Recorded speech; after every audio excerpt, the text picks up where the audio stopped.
जय हिंद दोस्तों, DKIQ में आपका स्वागत है। आज हम बात करने वाले हैं SSC GD 2024 का जो वैकेंसी आई है उसके बारे में पूरे विस्तार से हम जानेंगे। क्या इसमें क्वालिफिकेशन लग रहा है, क्या हाइट का क्राइटेरिया है और फोटो सिग्नेचर के लिए क्या इंस्ट्रक्शन दिए गए हैं इस नोटिस में। टोटल विस्तार से हम बात करेंगे। डेट, सिलेबस जो भी है टोटल डिटेल में बात करने वाले हैं। आप लोग इस वीडियो को देखिए, आपको कोई भी डाउट नहीं रहेगा, इतना ट्रस्ट कीजिए। अगर आप हमारे चैनल पर नए हुए, चैनल को सब्सक्राइब जरूर कर लेंगे। चलिए दोस्तों, हम लोग शुरू करते हैं। ये जो इसका जो नोटिफिकेशन है आउट हुआ था 24/11/2023 को आउट हुआ था, जैसा कि हम आपको सूचित भी किए थे। वीडियो चैनल पर अवेलेबल है। किस अवस्था में बनाए थे आप लोग जाकर देखिए वीडियो में। चलिए देखिए, ये जो है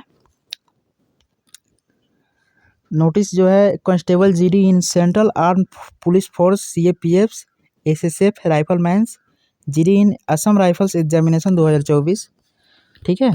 यानी 2024 का ही है, 2023 वाला कंप्लीट प्रक्रिया हो चुका है। SSC GD 2024 का है। इसका जो date of submission of online application, जिस दिन नोटिफिकेशन आता है SSC के वेबसाइट पर कोई भी नोटिफिकेशन, उसी दिन से इसका ऑनलाइन अप्लाई स्टार्ट हो जाता है। यानी 24/11/2023 से 31/12/2023 तक इसका है। यानी 31 दिसंबर 2023 तक इसका लास्ट डेट है।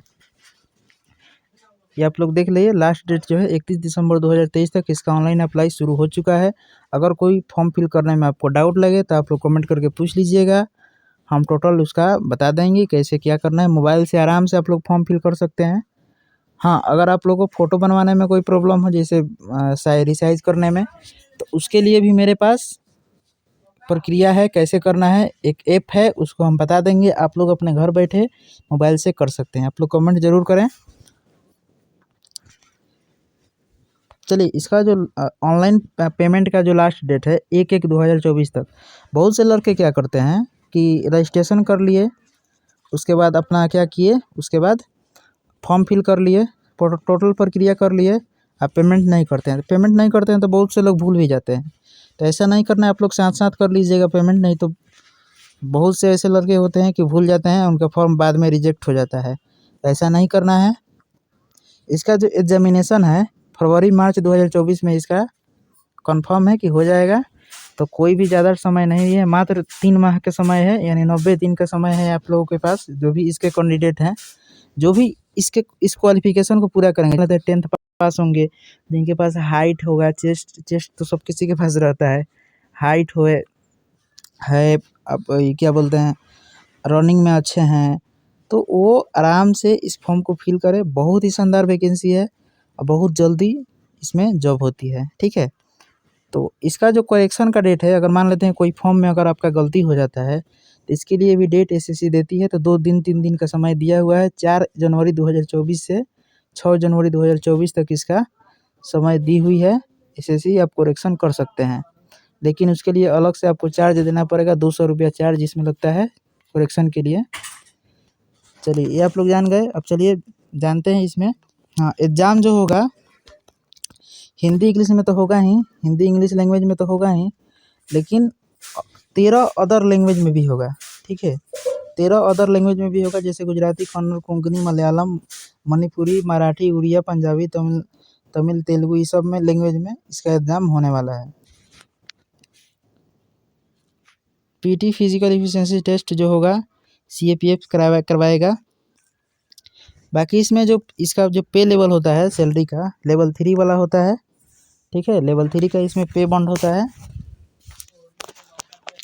और जो वैकेंसी है इसमें लेवल 3 का मतलब यानी 40 प्लस इसमें हो जाएगा, ठीक है, 40 प्लस।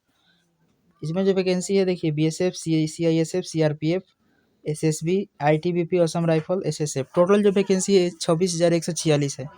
26,146 वैकेंसी, कोई भी कम वैकेंसी नहीं होता है। जो भी इसके अर्हता रखते हैं उनके लिए कोई कम वैकेंसी नहीं है, काफ़ी ज़्यादा मात्रा में वैकेंसी है। सबसे ज़्यादा पोस्ट CISF में है। CISF का लोग प्रेफरेंस भी देते हैं और CISF का पोस्ट भी सबसे ज़्यादा है। तो इसका समझ सकते हैं, बहुत ही अच्छा अपॉर्चुनिटी है, ठीक है।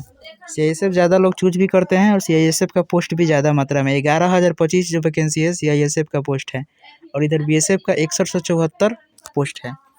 तो ये तो आप लोग जान गए। अब बात करते हैं चलिए 10% जो वैकेंसी है ईयर मार्क्स एक सर्विसमैन, ये आप लोग अच्छा से एक बार देख लीजिएगा।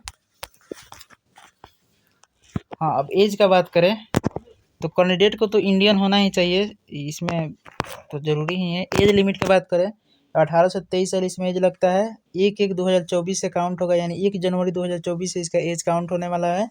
इसका जो एज का है 2/1/2001 से के बाद, यानी 2/1/2001 से पहले होना चाहिए और 1/1/2006 से पहले होना चाहिए और 2/1/2001 के बाद होना चाहिए, ठीक है। यानी इसके बीच में आपका एज होना चाहिए। अगर आप SC/ST हैं तो आपको 5 साल का रिलैक्सेशन मिलेगा, OBC हैं तो 3 साल का रिलैक्सेशन मिलेगा। किसमें?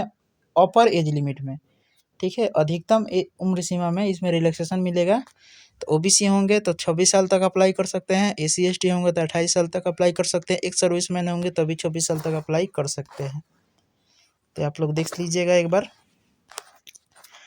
अब बात करते हैं इसमें जो मेन पॉइंट है उसको हम बात करेंगे। देखिए, अगर आप SC हैं, ST हैं, OBC हैं, EWS हैं, तो आपका जो सर्टिफिकेट है, जैसे EWS को इस फाइनेंशियल ईयर का सर्टिफिकेट रहना चाहिए, तो ये जो सर्टिफिकेट है 31/12/2023 से पहले का होना चाहिए SSC GD के लिए, ठीक है।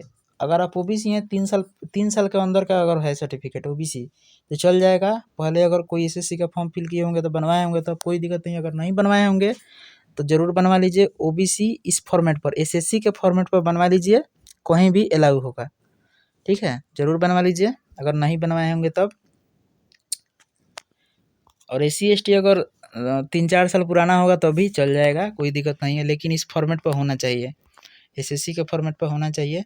इसका जो एजुकेशनल क्वालिफिकेशन है 1/1/2024 से काउंट होगा, यानी उस दिन तक आपको 10th पास होना चाहिए, ठीक है। 10th पास एकदम ज़रूरी है।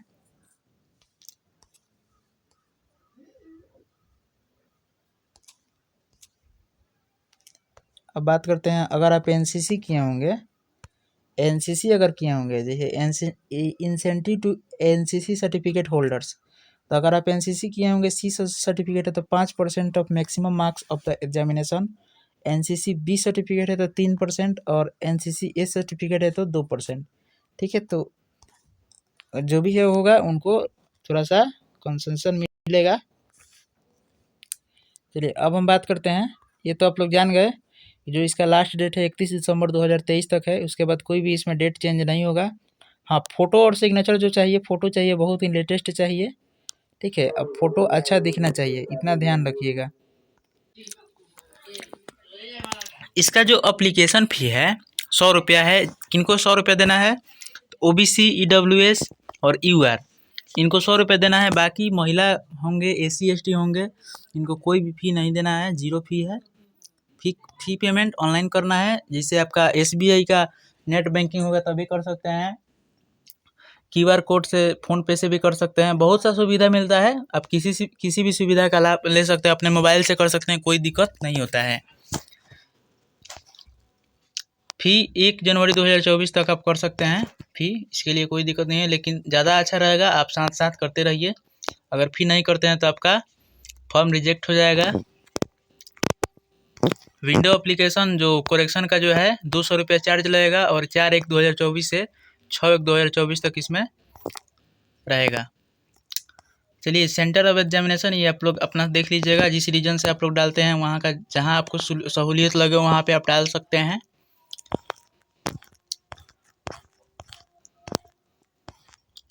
चलिए, अब एग्जाम पैटर्न का बात करें तो इसमें 4 पार्ट में बटा हुआ है। एग्जाम पैटर्न पार्ट ए में क्या है? तो रीजनिंग है, पार्ट बी में GK GS है, और पार्ट सी में एलिमेंट्री मैथमेटिक्स है, और पार्ट डी में इंग्लिश या हिंदी है। सब जो पार्ट है 20-20 क्वेश्चन का होता है और एक क्वेश्चन 2 नंबर का होता है, यानी 80 क्वेश्चन रहता है, दो नंबर का रहता है, ठीक है, 2 नंबर का रहता है। तो इसमें आप समझ जाइए कि 160 नंबर का होता है।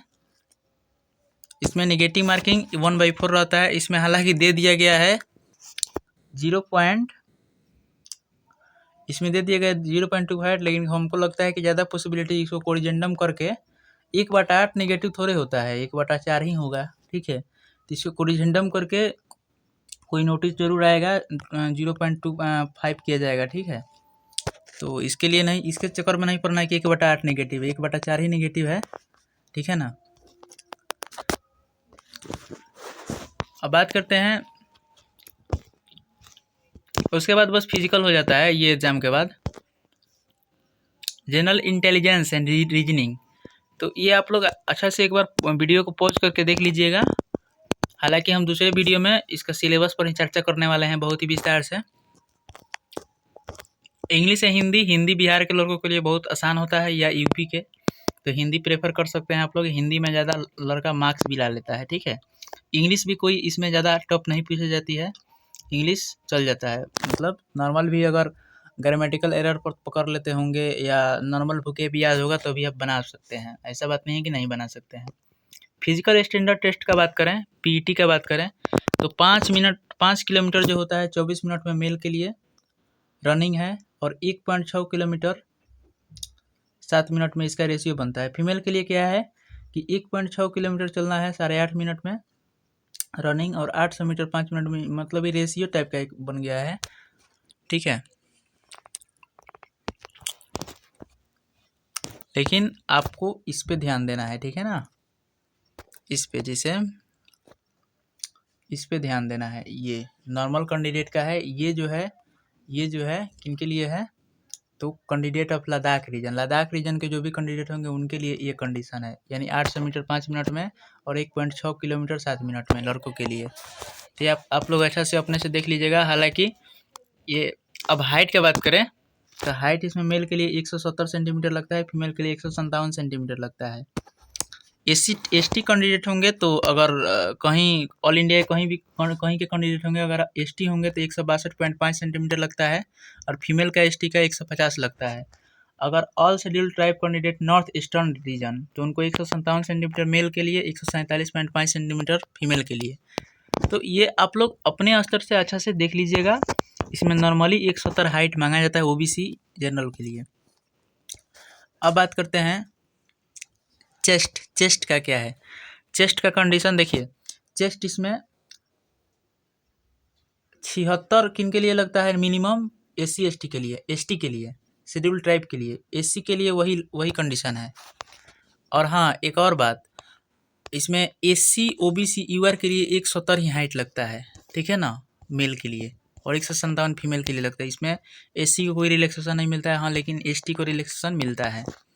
अब जो चेस्ट चाहिए 80-85 चाहिए नॉर्मली। एक्सपेंशन 5 सेंटीमीटर किसी भी तरह से होना चाहिए, एक्सपेंशन जो होना चाहिए 5 सेंटीमीटर किसी भी तरह से होना चाहिए, और ऑन एक्सपेंडेड 80 सेंटीमीटर, यानी 80 से 85 चाहिए चेस्ट, और एससी एसटी को 76-81 चाहिए। वेट फीमेल का 48 केजी से कम नहीं होना चाहिए। फीमेल का चेस्ट वगैरह इस सब मेजरमेंट नहीं होता है, लेकिन हाँ 48 केजी से कम नहीं होना चाहिए। हाँ, मोड ऑफ सिलेक्शन क्या है, यूआर से जो रिटन एग्जामिनेशन होगा उसमें 30% लाना कंपलसरी है, ओबीसी ईडब्ल्यूएस को 25% और ऑल अदर कैटेगरी जैसे फीमेल एससी एसटी को 20% लाना जरूरी है। ये एनसीसी वाला तो पहले बात हम कर ही चुके हैं, वही बात इसमें दिया हुआ है। हाँ, प्रायोरिटी इसमें आपको डालना पड़ेगा, जैसे आप जिसमें भी जॉब करना चाहते हैं, ठीक है। जैसे मान लेते हैं सीआईएसएफ है तो आपको बी डालना पड़ेगा, नो डाउट बहुत से लोग सीआईएसएफ ही प्रेफर करेंगे। फिर एसएसएफ में बी के बाद अगर आप एच डालना चाहते हैं तो जैसे ये 1 नंबर में हो गया, फिर 2 नंबर में हो गया, ऐसे चलता है, 1 2 3 ऐसे चलता है। तो आप लोग अपने अनुसार इसमें प्रेफरेंस डाल दीजिएगा। अगर कोई डाउट हो तो आप लोग कमेंट करके पूछ सकते हैं। प्रेफरेंस डालना जरूरी होता है, फॉर्म फिल कीजिएगा तो उसमें ऑप्शन आएगा प्रेफरेंस डालने का। इसमें मेन बात का हम तो जिक्र कर ही दिए। हाँ, फोटो जो आपका होना चाहिए, फोटो लेटेस्ट होना चाहिए, ठीक है। 3 माह से पुराना फोटो आप नहीं चलेगा। अगर 3 माह से पुराना है तो आप लोग कृपया करके नया फोटो खिंचवा लीजिए। उसमें डेट का कोई कंडीशन नहीं है, डेट नहीं रहेगा तो भी चल जाएगा, ठीक है। रजिस्ट्रेशन कैसे करना है, तो रजिस्ट्रेशन आपके पास कोई भी वैलिड आईडी होगा तो कर सकते हैं। कैसे करना है आप लोग कमेंट करके बताइए। अगर नहीं आता है करने तो उसके लिए भी वीडियो बन जाएगा। हालांकि इसमें एक बार इसको पढ़ लीजिएगा। मोबाइल नंबर आपके पास होना चाहिए, ईमेल आईडी होना चाहिए, आधार नंबर होना चाहिए। ये सब तीनों अगर है तो आप रजिस्ट्रेशन कर पाएंगे, कोई दिक्कत नहीं होगा। इसमें वही बात बताया गया है। इसमें एक टाइप का मतलब फिल करके भी दे दिया गया है। अगर कोई गलती हो गया तो आप एडिट भी कर पाएंगे। वेबसाइट पर जाकर एडिट का ऑप्शन रहता है। आप प्रोफाइल जैसे ही कीजिएगा, प्रोफाइल पर उस पर एडिट का ऑप्शन रहता है। फोटोग्राफ जो होना चाहिए आपका 20 से 50 KB के बीच में होना चाहिए फोटोग्राफ, ठीक है। और 10 से 20 KB के बीच में होना चाहिए सिग्नेचर, ठीक है। इसका जो रेशियो रहना चाहिए 350 गुने 4.5, ठीक है। 3.5 गुने 4.5, 3.5 विड्थ होना चाहिए और 4.5 हाइट होना चाहिए। तो यानी 350 मल्टीप्लाई फैक्टर इसमें रहता है 350 गुने 450। तो फोटो बनवाने में, अगर फोटो सिग्नेचर बनाने में कोई भी प्रॉब्लम होता है आप लोग कमेंट कीजिए, हम उसका एक ऐप्स बताएंगे। आराम से आप अपने घर बैठे बना सकते हैं, कोई दिक्कत वाला बात नहीं है। आप अपने मोबाइल से फॉर्म को, SSC का फॉर्म है, फिल कर सकते हैं। अपने मोबाइल से कीजिएगा तो आप बहुत ही ध्यान से देख कर कीजिएगा। साइबर वाले के पास जाइएगा तो उसके पास इतना टाइम नहीं रहता है कि इतना ध्यान से भरे, बहुत सा गलती कर देता है लो साइबर वाला। तो ये ध्यान रखना चाहिए। आज के डेट में डिजिटल ज़माना है तो आप लोग अपने से आराम से भर पाएंगे, कोई दिक्कत वाला बात नहीं है। हाँ, फोटोग्राफ जो है ये एक्सेप्टेबल है। डेट वोट बहुत लोग बोल रहे हैं कि डेट लगेगा, डेट अगर नहीं है तो अभी कोई चल जाएगा। हाँ, अगर डेट है तो आपका डेट जो रहना चाहिए ये मतलब ज़्यादा पुराना नहीं होना चाहिए, इतना ध्यान रखिएगा, ठीक है। ये सर्टिफिकेट है, ये जो है सर्टिफिकेट है SC ST सर्टिफिकेट ये वाला है। तो अगर आप SC ST हैं तो अगर आप अभी तक नहीं बनवाए हैं तो इस फॉर्मेट को पर प्रिंट कराकर आपको बनवाना पड़ेगा। OBC होंगे तो इस फॉर्मेट पर प्रिंट कराकर बनवाना पड़ेगा। अगर पहले से बनवाए होंगे तो अभी चल जाएगा, लेकिन 3 साल का अंदर में रहना चाहिए। अगर EWS हैं तो EWS भी आपको ये इस फॉर्मेट पर बनवाना पड़ेगा। एक बार अच्छा से इसको बनवाना पड़ेगा इस फाइनेंशियल ईयर का। EWS वालों को तो मतलब हमेशा चेंज करना होता है। हाँ, इसमें जो फ़ोटो जो रहना चाहिए आपके पास, अगर आप डेट ऑफ फोटो अगर चाहते हैं, अगर फोटो पर बहुत से लोगों का डेट होगा 24 अगस्त 2023 के बाद का फ़ोटो होना चाहिए। अगर उससे पहले का होगा तो आपका फॉर्म ऐसे ही रिजेक्ट हो जाएगा। आप फॉर्म फिल करने में इसको आपको यस करना पड़ेगा। वहाँ पे ऑप्शन आएगा कि फ़ोटो जो है 24 अगस्त 2023 के बाद का है, तो वहाँ पे यस करना पड़ेगा। अगर आप नो कीजिएगा तो ऐसा ही फॉर्म रिजेक्ट हो जाएगा। तो ये बहुत ही ध्यान से फॉर्म को फिल करना है, गलती बिल्कुल नहीं करनी है, ठीक है। यहाँ पे देखिए ऑप्शन दिया है ना, यहाँ पे ये वाला, तो इसको यस ही करना है। तो आप अपने से स्तर से इसको फॉर्म को फिल कर सकते हैं, कोई दिक्कत वाला बात नहीं है। बहुत लोग बोलेगा कि साइबर में नहीं भरवाइएगा तो रिजेक्ट होगा। रिजेक्ट कुछ नहीं होता है, आप अपने ध्यान से फॉर्म फिल कीजिएगा तो क्यों रिजेक्ट होगा। तो इस वीडियो में इतना ही। अगर कोई डाउट हो तो आप लोग कमेंट कर लीजिएगा। मिलते हैं फिर किसी अगले वीडियो में। काफ़ी लंबा वीडियो हो गया। अगर आप यहाँ तक वीडियो देखे हैं तो आपका बहुत बहुत धन्यवाद। जय हिंद।